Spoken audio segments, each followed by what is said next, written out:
Several variables की continuity और differentiability हमने की थी लास्ट लेक्चर्स में। आज स्टार्ट करेंगे डायरेक्शनल डेरिवेटिव।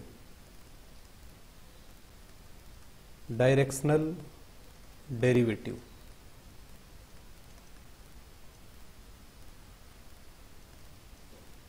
डायरेक्शनल डेरिवेटिव तो डायरेक्शनल डेरिवेटिव को किस तरह से डिफाइन करेंगे? Let f x y be a function of x and y, two variables का फंक्शन है, उसके लिए डायरेक्शनल डेरिवेटिव को अपन डिफाइन कर रहे हैं। Let f x y be a function of x and y on domain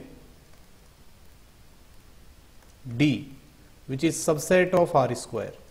ठीक है, तो f x y two variables का फंक्शन है और इसका डोमेन हमने क्या मान लिया? D.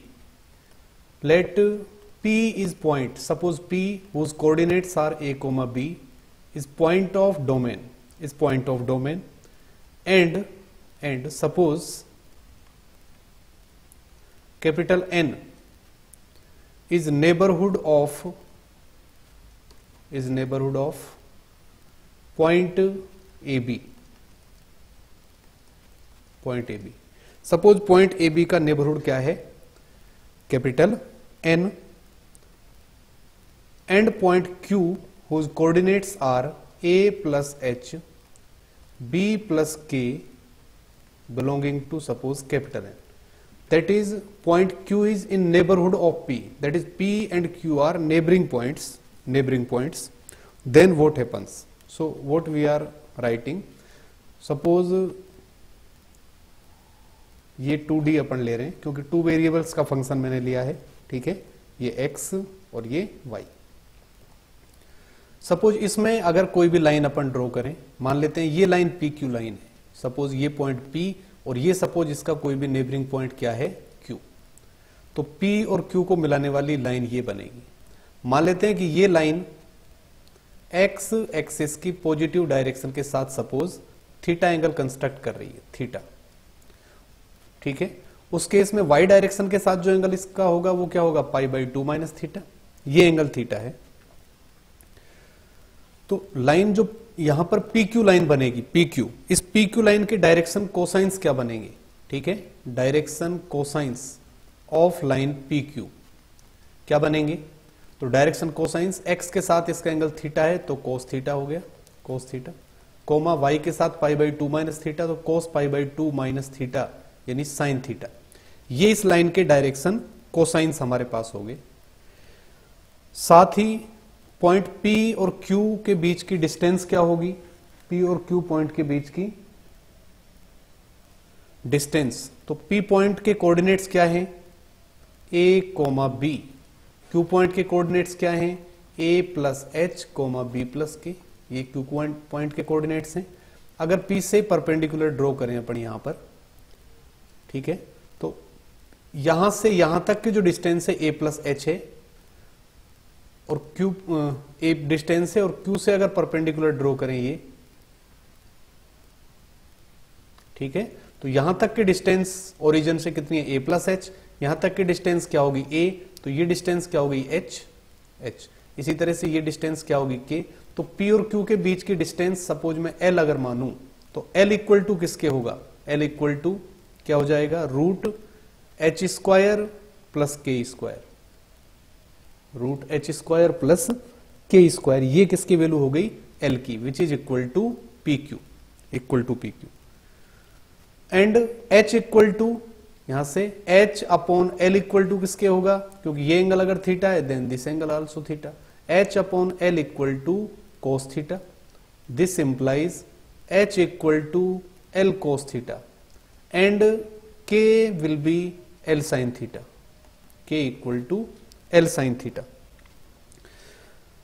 Also, if P and Q are neighboring points, that is, if Q point tends to P, this implies L tends to 0, because if point Q tends to P, then distance between P and Q tends to 0, so L tends to 0. ये अपने पास ये conditions हैं। ठीक है, ये मैंने लिखा।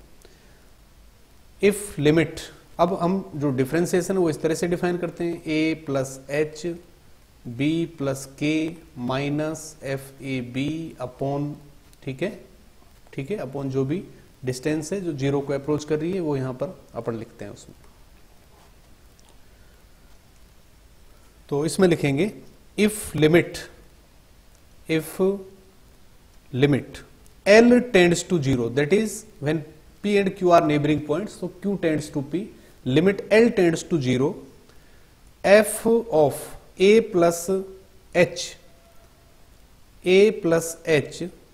comma B plus K minus FAB, ठीक है। तो H और K की वैल्यू मैं यहां पर लिख देता हूं, f of A plus H equal to L cos theta, comma B plus K equal to L sine theta, f of A plus L cos theta, B plus L sine theta, minus FAB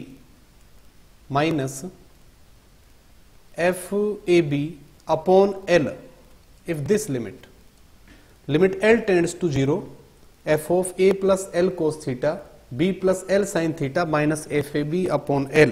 If this limit exists, then it is called directional derivative of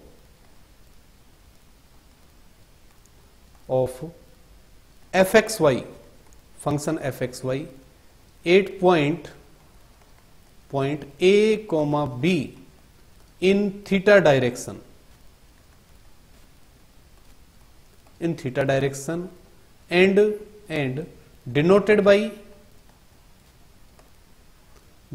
directional derivative in theta direction of function f 8 point A comma B.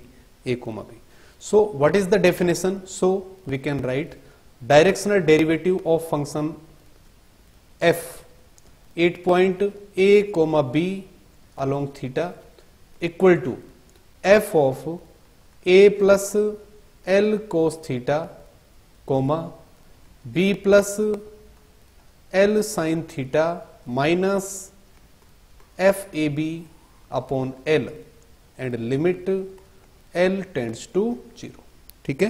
तो इस तरह से directional derivative को अपन define करते हैं किसी भी direction theta के लिए। अगर कोई भी लाइन है जो एक्स एक्सिस की पॉजिटिव डायरेक्शन के साथ थीटा एंगल बना रही है, उस लाइन की डायरेक्शन में जो डायरेक्शनल डेरिवेटिव होगा वो ये बनेगा। इसके सब केसेज आप देख सकते हैं, इफ थीटा इक्वल टू 0, तो थीटा इक्वल टू 0 का मतलब एक्स एक्सिस की पॉजिटिव डायरेक्शन के साथ एंगल 0 है, इसका मतलब एक्स की डायरेक्शन में है, तो ये जो डायरेक्शनल डेरिवेटिव है उस केस में अगर थीटा इक्वल टू 0 करोगे तो directional derivative theta equal to 0 पर f of a comma b will be equal to f of a plus l comma b minus f of a comma b upon l, limit l tends to 0। तो change किसमें हुआ? X direction में केवल, कोस 0 की value 1 होगी और sign 0 क्या बन गया? 0। सो दिस इज, अगर एक्स में चेंज हो रहा है that is derivative with respect to x. तो अगर थीटा इक्वल टू 0 है उस केस में डायरेक्शनल डेरिवेटिव किसके इक्वल होगा? एफ एक्स के इक्वल। इसी तरह से if theta equal to pi by 2, इसका मतलब एक्स एक्सिस के परपेंडिकुलर तो वाई डायरेक्शन में होगा, तो theta equal to pi by 2 f of a comma b will be equal to f y. उस केस में चेंज केवल किस में होगा? वाई में, क्योंकि एफ ए हो जाएगा, कोस थीटा तो 0 बन जाएगा और साइन थीटा 1 बन जाएगा, ठीक है। तो इस तरह से अपन इसके पार्टिकुलर केसेस डिस्कस कर सकते हैं। तो डायरेक्शनल डेरिवेटिव की और alternative definitions, definition 2 second, directional derivative किस तरह से अपन डिफाइन करते हैं। Let r cap equal to R1 I cap plus R2 J cap is a unit vector,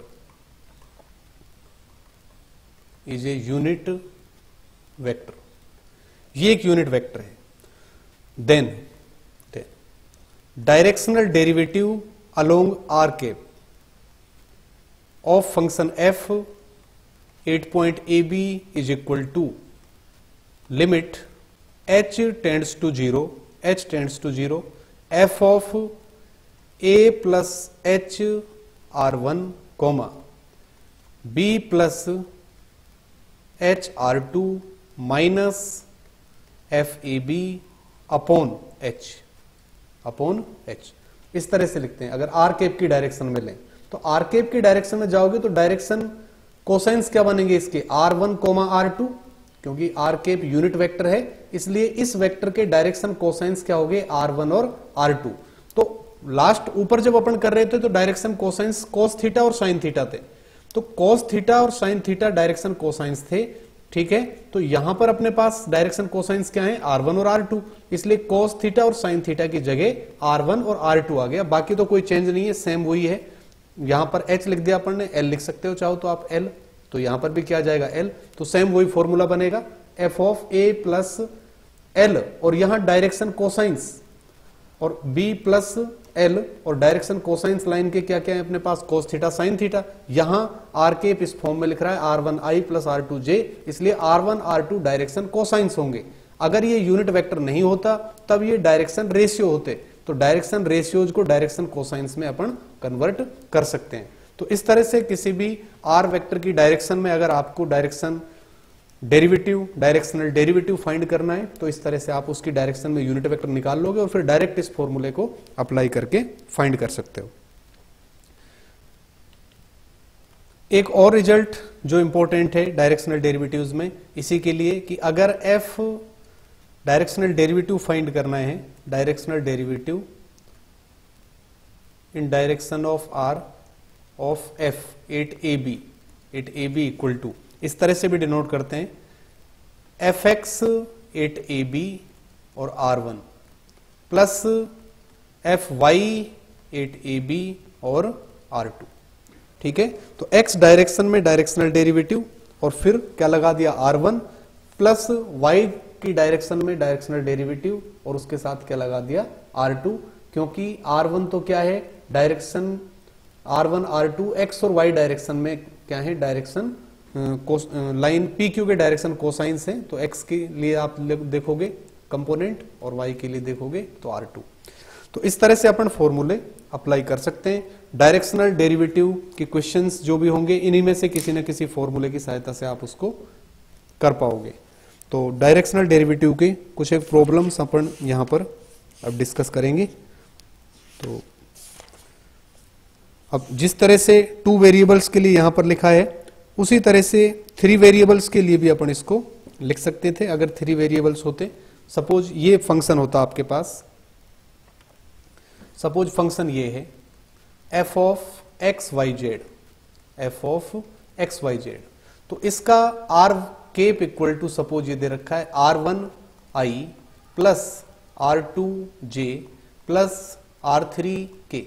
इसकी डायरेक्शन में डायरेक्शन डेरिवेटिव आपको निकालना है, तो derivative in direction of R cap F of, और suppose point A B C पर find कर रहे हो तो इक्वल टू क्या बनेगा formula f of a plus h r1 comma b plus h r2 comma c plus h r3 और minus f of a B c upon h और limit h tends to 0।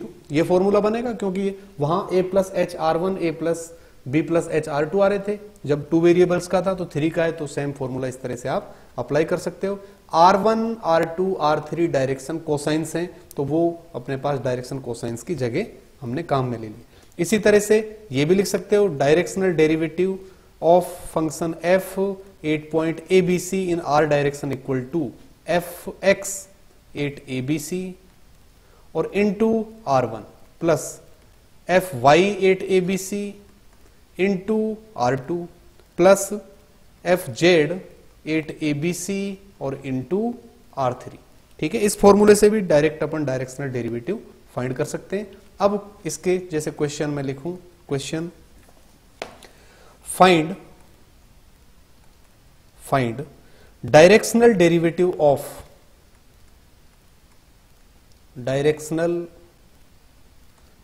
Derivative of F x Y Z equal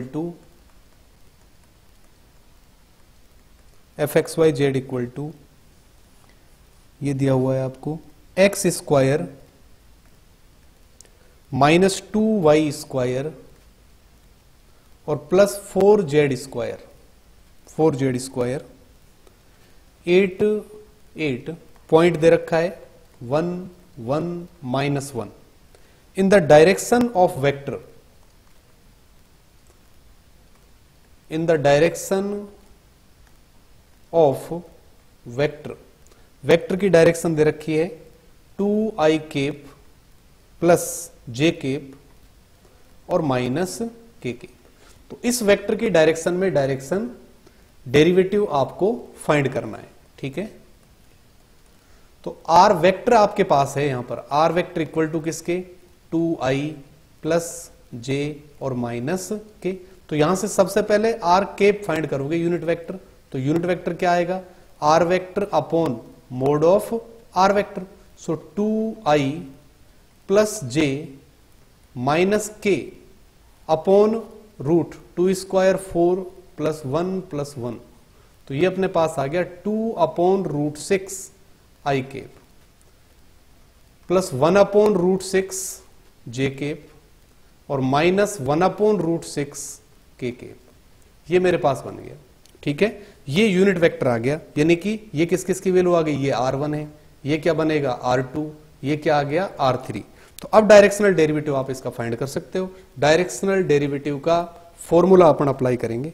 तो directional derivative का formula देखो क्या है, तो directional derivative in direction of r के of function f 8 point abc। तो abc की जगह क्या है यहां पर 1 1 minus 1 equal to limit h tends to 0 f of a की value 1 plus h into r1, तो प्लस h इंटू r1 की value 2 upon root 6 comma b की वैल्यू क्या है देखो b इक्वल टू 1, तो 1 और प्लस h, तो plus h into 1 upon root 6 और कोमा c की वैल्यू -1 और माइनस h और 1 अपॉन रूट 6। ये आ गया f of this minus f की वैल्यू किस पर 1 1 माइनस 1 पर 1 1 माइनस 1 पर और अपॉन किसके करोगे h के अपॉन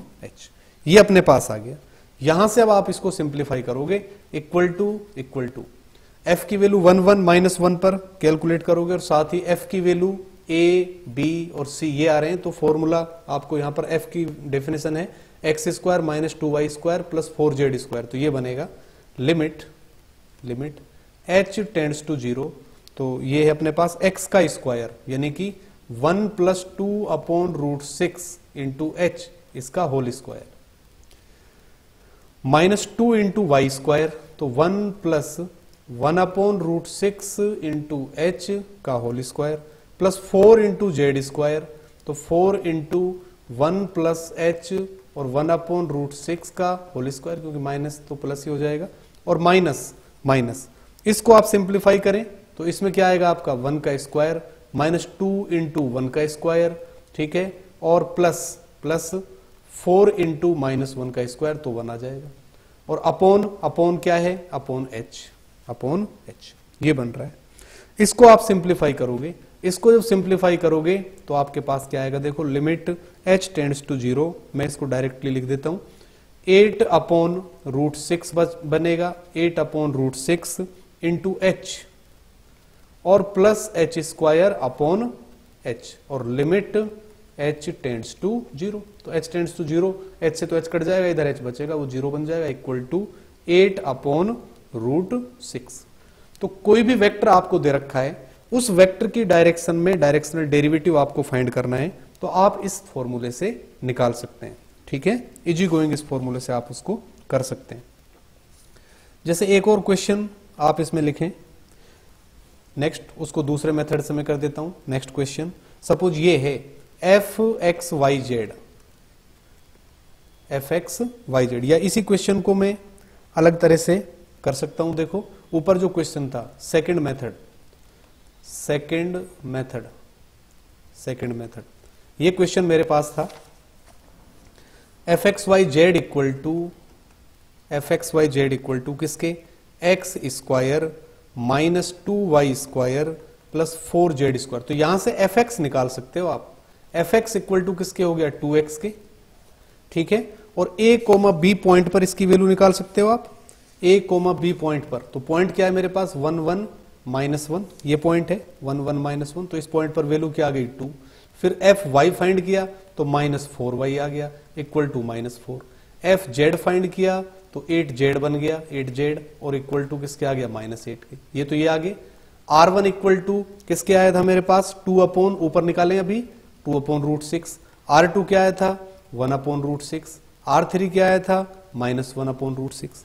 तो डायरेक्शनल डेरिवेटिव क्या होगा, directional derivative along are cap of function 8 point ABC formula क्या लिखते हैं, fx इंटू r1, तो ये हो गया 2 इंटू 2/√6 और प्लस fy इंटू r2, तो माइनस का 4 और इंटू 1/√6 और प्लस fz तो -8 और इंटू -1/√6 r3। तो यहां से 4 आ रहा है और प्लस का 8 और 4 तो कितने हो गए, 12 -4 करेंगे तो 8, तो 8/√6। तो इससे आप और भी ज्यादा सिंपल वे में डायरेक्शनल डेरिवेटिव फाइंड कर सकते हैं। तो कोई भी क्वेश्चन आपको दे रखा है, कोई भी फंक्शन दे रखा है, उस फंक्शन का डायरेक्शनल डेरिवेटिव आपको फाइंड करना है, तो इस तरह से आप फाइंड कर सकते हैं। ये 2-3 अलग अलग फॉर्मूले हैं, किसी भी फॉर्मूले से आप वैल्यू फाइंड कर सकते हैं, ठीक है। तो फंक्शंस के सेवरल वेरिएबल्स में लिमिट किस तरह से चेक करते हैं, कंटिन्यूटी किस तरह से चेक करते हैं, डिफरेंशिएबिलिटी के लिए क्या करते हैं, और साथ ही डायरेक्शनल डेरिवेटिव अपन किस तरह से डिफाइन करते हैं, ये सारी चीजें अपन ने इसके अंदर कंप्लीट की।